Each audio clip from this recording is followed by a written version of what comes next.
Assalamualaikum, kali ini kita membahas Honda NSR 150 SP. Motor terkencang, produksi massal untuk kelas sampai 175 cc.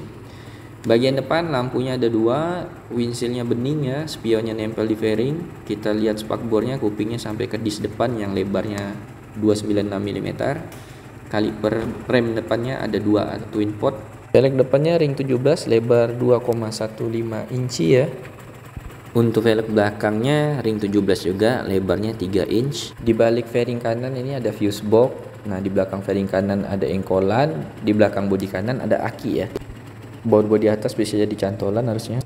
Ini knalpotnya produsennya Tsukigi. Diproduksi ini untuk Honda khusus, tipenya NSR 150 SP ya. Beda tipe NSR, beda kodenya. Ini sudah saya cat anti panas warna hitam doff. Aslinya warna chrome ya. Kita lihat bodi sampingnya menggembung ya. NSR paling gemuk ya kalau menurut saya bodinya. Behelnya dari alloy, spakbor belakang lebar, ada tempat KB, mata kucing. Kemudian stainnya nempel di spakbor belakang juga. Berikutnya kita lihat joknya split seater. Footstep depan dan belakang bolt on terbuat dari alloy. Kemudian kita lihat kaliper yang belakangnya twin pot juga, selangnya nempel ditutup rantai. Ini hub gearnya sama dengan NSR 2.5 dan RV 400. Pro armnya made in France, F ya pembuatnya, dari alloy.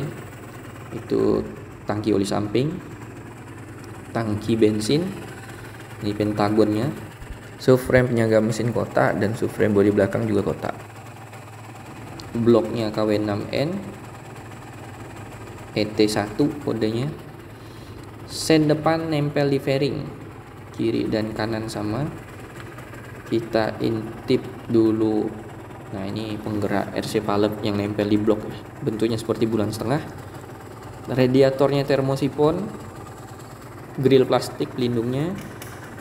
Kita intip lagi pergerakan RC valve nih. Kalau stasioner dia di tengah ya, semoga kelihatan.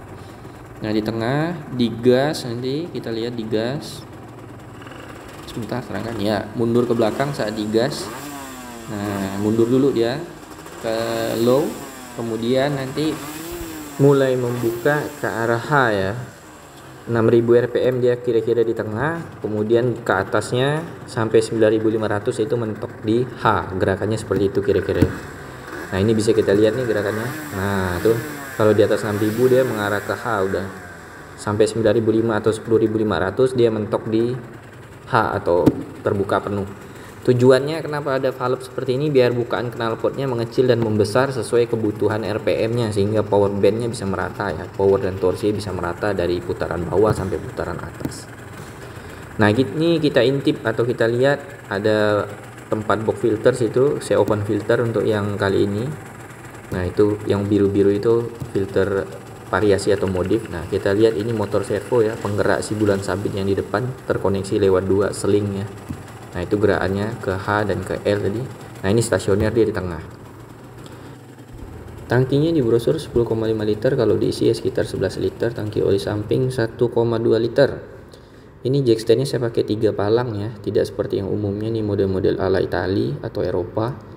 Nah, kemudian saya parkir ini sengaja dijajarin transisi Honda dari 2 tak ke 4 tak ya. Menurut saya ini 150 cc terkencang dua-duanya ya, versi saya. Lalu kalau kita lihat saya 171 cm, ini cenderung posisi duduknya menunduk ke depan, kemudian sudut di paha itu kurang dari 90 derajat ya, bisa dilihat tuh paha ke betis kurang dari 90 derajat. Kokpitnya di kiri cukup lengkap, pas beam, high low, kemudian turn signal sama horn ya atau klakson. Kemudian di sebelah kanan cuma ada engine kill switch ya. Motor ini biasa saya pakai harian ya. Ini kalau di lampu merah biasanya ditanya-tanya orang, motor apa ini atau Honda apa ini kok ngebul, atau bahkan dibilang ninja modif. Nah, ini saya parkir di kantor ya. Biasanya saya pakai pas sepi aja ke kantor ini. Sekarang kita tes RPM ya. Nah, ini motor ini RPM-nya kalau standar semua, ini box filter terpasang, mesin standar semua, hanya cat yang di repaint sama windshield-nya ganti genong, itu aja, yang lain standar ori. RPM-nya ini tidak akan lewat dari 12.000 RPM ya. Ini sama kayak Paul McLeod juga nih bikin videonya yang ngetes top speed NSR-SP yang mecahin rekor dunia. Itu memang segitu. Nah, kita lihat bloknya. Ini KW6N ya, blok KW6N ET1. Nah, ini yang spare part ya, bukan copotan motor ya, ada bedanya. Nah, blok ini sudah dilapis ini kasil ya, bagian linernya. Ini sama dengan Formula 1 loh teknologinya nih, kasil silinder ini. Nah, port-portnya ini besar-besar semua ya, nggak perlu saya jelasin lubang apa-apa, udah pada tahu semua kali ya. Kemudian itu tadi kode ET1 yang saya sebutkan. Kemudian itu buletan ada stamp kode produksi juga. Ini juga ada kode partnya lah di situ, nomornya. Tulisan RC valve di emboss sama KW6N di sebelah kanan. Kemudian ini batang penggerak RC valve ya, atau katu butterfly di exhaust port. Nah, exhaust portnya ini bentuknya oval, itu lubang atau jalur airnya. Nah, ini dampak dari atas ya, port dalam linernya. Ini bloknya kodenya A, dia ada A, B, dan C. Kemudian kita bisa lihat, nah, lubang knalpotnya itu atau exhaust portnya oval, itu ada pipa untuk saluran air ke radiator. Nah, itu kelihatannya. Kita intip tiang tengahnya. Jadi si katup butterfly-nya ini atau katup RC valve itu di dalamnya terpisah dua atau split ya, kanan kiri dia. Tidak tergabung seperti pada NSR 150R. Nah, blok ini mirip-mirip memang sama blok Phantom sama blok New RR dan FSX, tapi beda kodenya. Yang New RR itu KW6X, yang Phantom KFE. Sebagai informasi, NSR-SP berblok KW6N ini menjuarai ARRC ya, dari tahun 96 sampai 2000 seingat saya. Kemudian sebagai motor produksi massal terkencang sampai kelas 175 cc loh. Di Bonneville Land Speed Record USA mencatatkan 104,4 mph atau 168, sekian km per jam. Jadi di Guinness Book of Record dia motor tercepat di dunia untuk kelas sampai 175 cc ya. Pada brosur NSR-SP sebenarnya masih kalah sama KRR SE yang 40 PS dan PDK-R1 yang 41 PS. Kalau rival yang lain kayak TZM maupun RGV Gamma itu masih di bawahnya powernya. Tapi di lintasan sama di top speed masih menang NSR-SP ya saat run test.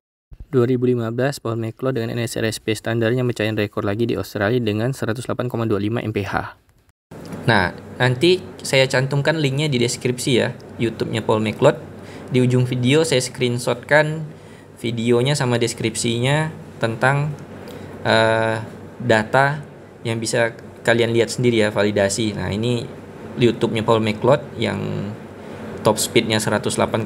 Nah, kemudian dia juga 9 bulan lalu ngupload video sebagai 150 cc terkencang di dunia ya, mesinnya NSR SP 150 juga.